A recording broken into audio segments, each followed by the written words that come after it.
গাধাকে সৃষ্টি করার পর তাকে বলা হলো সকাল থেকে সন্ধ্যা পর্যন্ত তাকে ক্লান্তিহীন পরিশ্রম করতে হবে,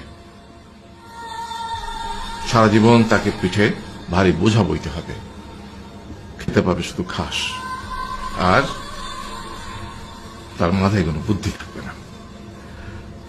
তার আয়ু হবে 50 বছর। গাধা করজোড়ে সৃষ্টিকর্তাকে বলল, আমি এত বছর বাঁচতে চাই না, আমাকে 20 বছর আয়ু দেওয়া হোক। সৃষ্টিকর্তা সেটাই মঞ্জুর করলেন। কুকুরকে যখন সৃষ্টি করা হলো তখন তাকে বলা হলো যে সে হবে মানুষের সবচেয়ে বড় বন্ধু, কিন্তু সে খাবে মানুষের উচ্ছিষ্ট, এবং তার আয়ু হবে 30 বছর। কুকুর সৃষ্টিকর্তাকে বলল, আমি এত বছর বাঁচতে চাই না, আমাকে 15 বছর আয়ু দেওয়া হোক। সেটাই মঞ্জুর করা হলো। এরপর বানরকে বলা হলো, তুমি শুধু গাছের এ ডাল থেকে ও ডালে ঝুল খাবে এবং নানান রকম ফন্দি ফিকির করে মানুষকে আনন্দ দিবে, তোমার আয়ু হবে 20 বছর। বানর বলল, আমি 20 বছর বাঁচতে চাই না, আমাকে 10 বছর দেওয়া হোক। সেটাই মঞ্জুর করা হলো। এবার এলো পুরুষ মানুষের পালা।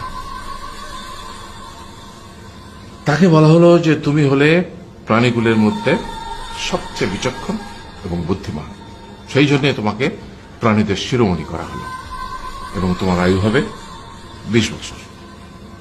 তখন পুরুষ মানুষ বলল, করজোড়ে বলল সৃষ্টিকর্তাকে যে 20 বছর আয়ু অত্যন্ত কম, হে প্রভু, আমাকে ওই গাধার সে যে 30 বছর আয়ু চায়নি সেটা আমাকে দেয়া হোক, ওই যে কুকুর 15 বছর ফিরিয়ে দিয়েছিল সেটাও আমাকে দেয়া হোক, আর যে বানর 10 বছর নেয়নি সেটাও আমাকে দেয়া হোক। 20 বছর অত্যন্ত কম, আমি দীর্ঘদিন বাঁচতে চাই। সৃষ্টিকর্তা সেটাও মঞ্জুর করলেন। তারপর কি হলো? সেই থেকে ছেলেরা পুরুষ মানুষ হিসেবে বাঁচে 20 বছর, তারপরের 30 বছর সংসারের বোঝা পিঠে করে বয়ে বেড়ায়, সেটা কার মতো? গাধার মতো। তারপরের 15 বছর সে তার ছেলে মেয়েরা যা দেয় সেই রকম ঠিক কুকুরের মতো উচ্ছিষ্ট খেয়ে বাঁচে। আর তারপরে বৃদ্ধ বয়সে ঠিক বানরের মতো, যেমন গাছের এডাল থেকে ওডাল ঝুল খায় বানর, তেমনি এই ছেলের বাড়ি থেকে ওই ছেলের বাড়ি, আর নানান রকম ফন্দি ফিকির করে তার নাতি নাতনিদের আনন্দ দেওয়ার চেষ্টা করে।